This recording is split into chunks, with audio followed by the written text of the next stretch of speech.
Hello, Gary Stearman, with an update which is going to become a prefix to a previous update that I made on school shooting.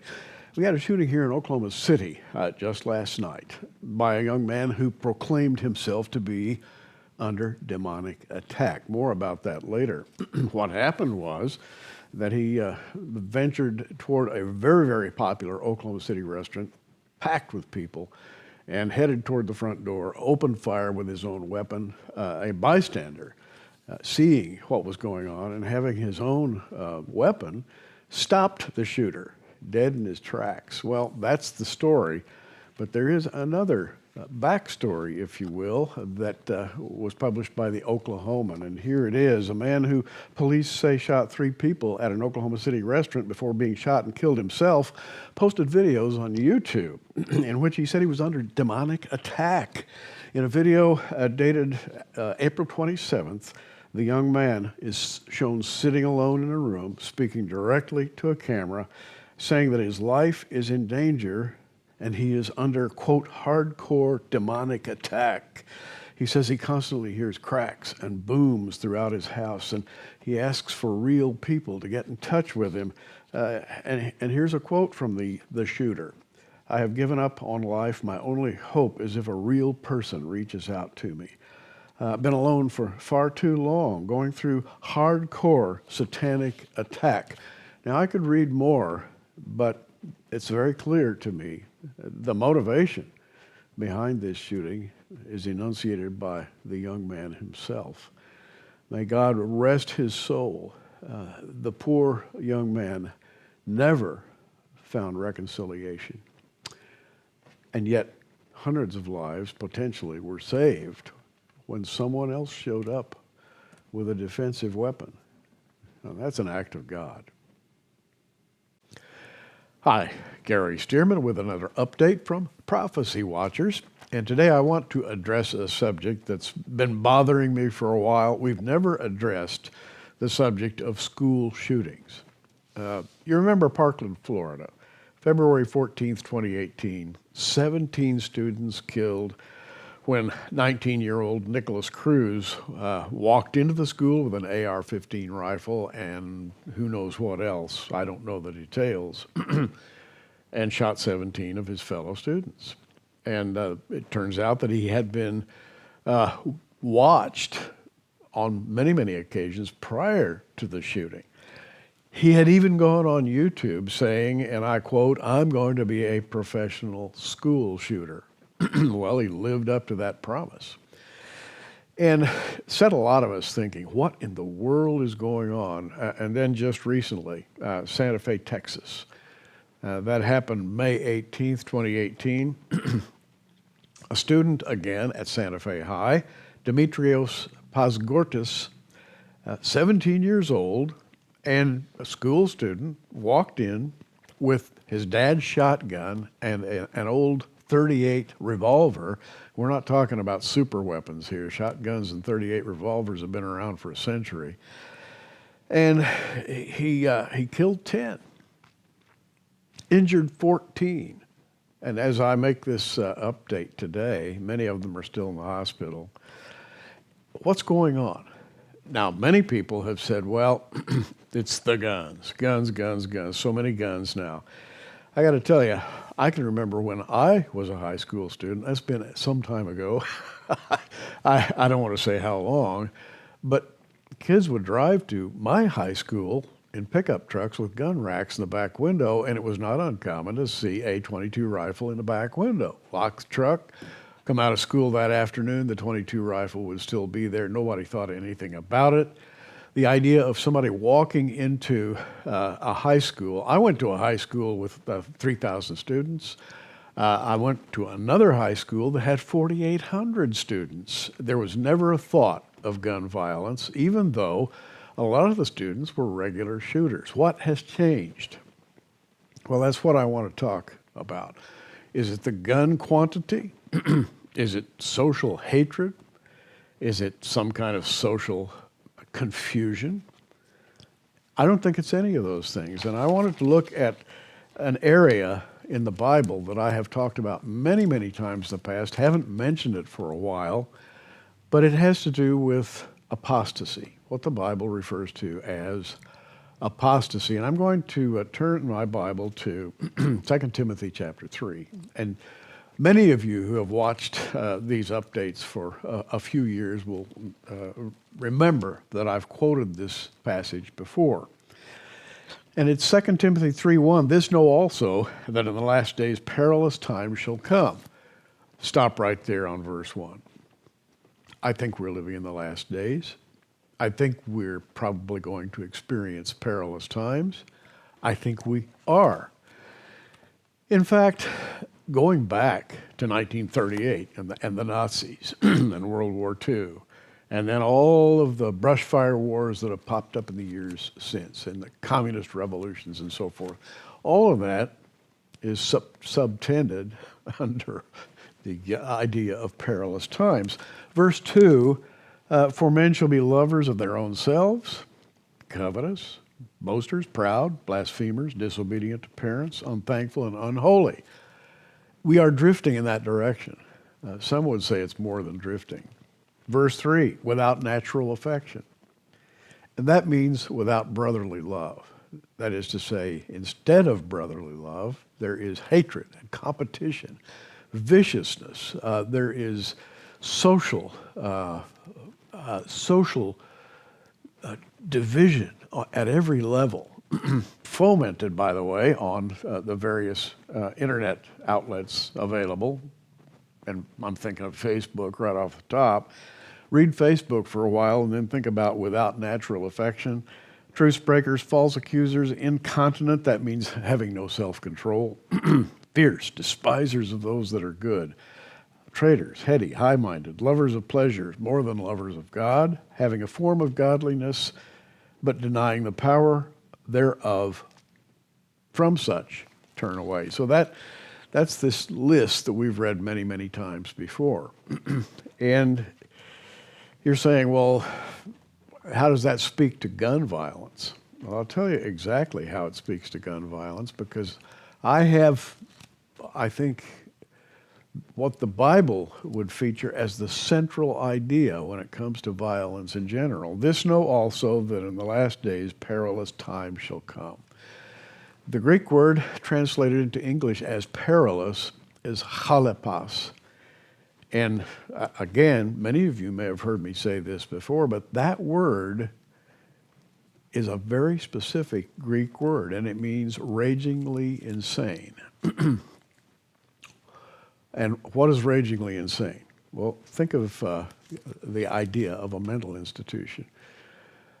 People running and butting their heads against the bars, screaming, crying, totally out of control.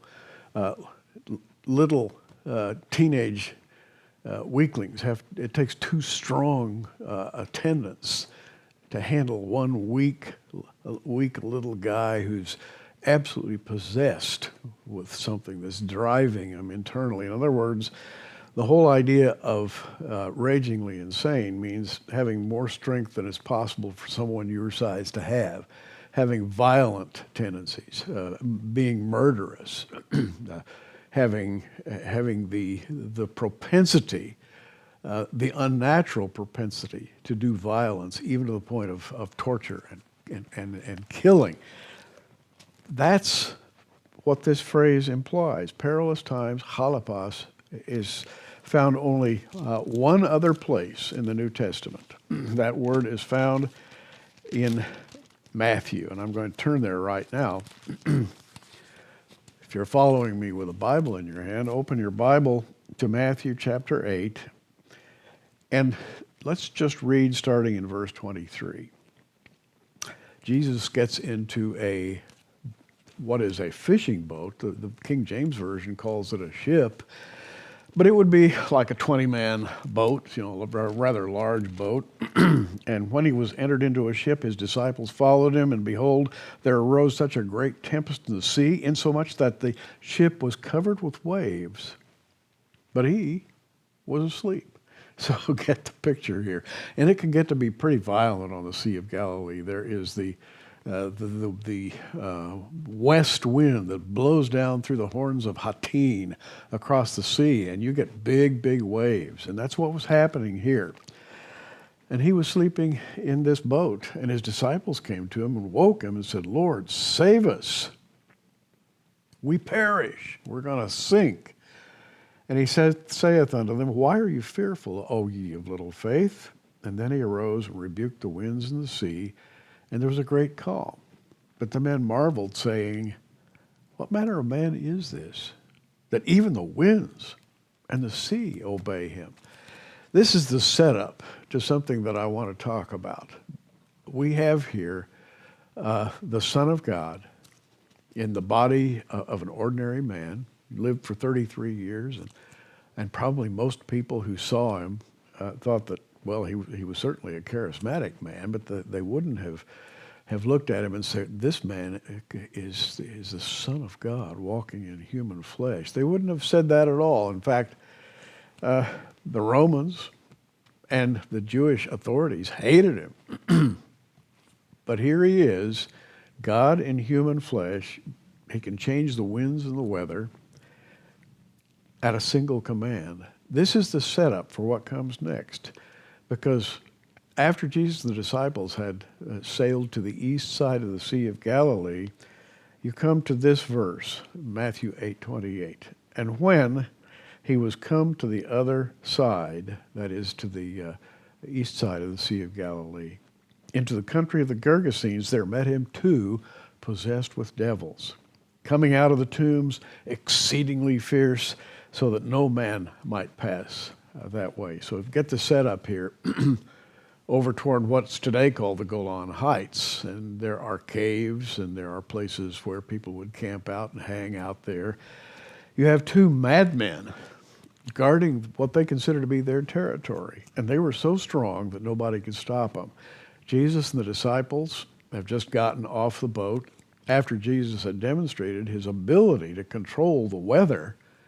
Now they are confronted by two men coming out of the tombs, the caves, exceedingly fierce. In other words, they're raging madmen. Well, what I want to tell you is that the same word that Timothy uses to say in the last days, perilous times shall come, is here used to describe two men, exceeding fierce. It's the same word, halapos. In other words, Timothy is saying in the last days there will be a raging insanity that resembles what Jesus and the disciples ran into when they came to the other side of the Sea of Galilee. There came two men out of the tombs, exceedingly fierce, halapos, so that no man might pass that way. And behold, they cried out, saying, "What have we to do with thee, Jesus, thou Son of God? Art thou come hither to torment us before the time?" They recognized Jesus. The man on the street didn't recognize Jesus, but these two madmen, ragingly insane men, did, which brings me to my point. The point is, when you question gun violence today and mass murder, are you talking about guns? And should we outlaw guns? Are you talking about locking up schools so that ragingly insane people with guns can't get inside the schools? Or are you talking about an entirely different phenomenon? And that is the phenomenon of possession by demonic forces that cause people to do things that normal human beings would never do. And that's my point.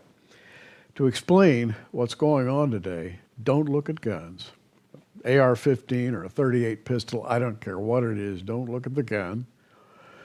Don't look at social norms or social fracturing of various kinds or social pressure. That's not where the answer lies. People who would kill other people on a mass level, a student killing 10, 15, 20 classmates, and then afterwards taken down to the police station, he shows a curious detachment, a sort of an emotional blankness, like, What did I do? Why am I here at the police station? All of this, to me, is indicative of rampant and increasing demonic activity. I know that most of the people in the 21st century don't want to hear those words, but there they are. I think that demonic activity is going to increase. That's exactly what Timothy was reading in the words of Paul. He was reading that in the last days there will be a raging insanity that will sweep the world. The next time you read or hear about someone having done this sort of thing, just think of the words of Timothy. And that's why I read what I did a moment ago. 2 Timothy 3, verse 1, this know also that in the last days perilous times shall come. Remember, when you read that word, perilous, comes from the Greek word meaning raging insanity. What does raging insanity mean? In the context of the Bible, it means demonic possession. And you're saying, oh no, certainly we're not talking about that. Oh yes, we are. I would propose to you that no normal teenager is going to grab guns and go shoot his classmates unless he's driven from within by a dark force. You just don't do that. And then come out of it later and you just look perfectly normal. What happened? What did I do? This is rather typical. But it's typical of the kind of possession the Bible routinely speaks of. That's how I know we're living in the last days. Remember, keep praying, particularly for the kids in school, for the vulnerable among us. Pray for their safety and for their strength. I'm Gary Stearman. Hey, you keep watching. We are. Thanks for joining us on Prophecy Watchers. You can find us on the web at prophecywatchers.com, where you can sign up for our free email newsletter, or follow us at facebook.com/prophecywatchers. In the meantime, keep watching, everybody, and we'll see you soon.